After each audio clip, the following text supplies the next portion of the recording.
For lower and middle income families of color in Brooklyn who want the best education for their children, few options exist. But a growing number of these families are now choosing to homeschool.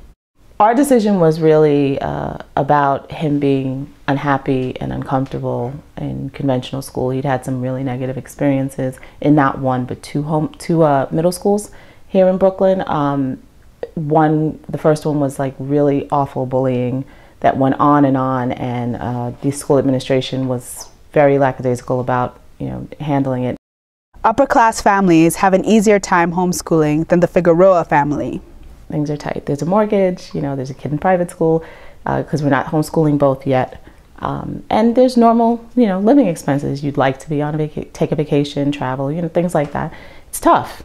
Even lower income families bear the financial sacrifices to get the type of education the parents want for their children.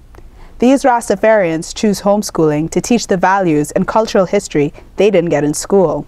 Well, I mean, ideally, we look for something that's African-centered, and speaks to the principles that we want to instill in our children. Of the 2,550 homeschoolers in New York City, Figueroa has encountered about 10 black families. Is racial diversity a problem in the homeschooling community? It is as diverse as you could imagine. However, when I say diverse, I mean probably ideologically. Racially and ethnically, I think it's predominantly white, followed by perhaps Asian, and then to a lesser degree, Black and Latino. Nationally, the number of homeschoolers of color are increasing. But there's no mechanism, there's no vehicle for getting us all together.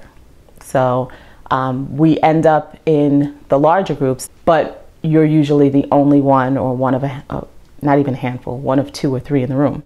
Parents homeschool to create a stronger foundation for their children's success. For these mothers, experience suggests that doesn't exist in public schools. I'd say dissatisfaction with the school system, or that their child was not doing well, that they see their child more and more frustrated, that they see problems which are not being fixed. They feel their child is getting lost in the cracks. For the Figueroas and the Alberts who are dissatisfied with public schools, homeschooling deserves a place in the discussion of how their children are educated. Despite the financial challenges, these parents strive to create a village community to raise their children. This is Ray Gomes reporting for City Limits magazine.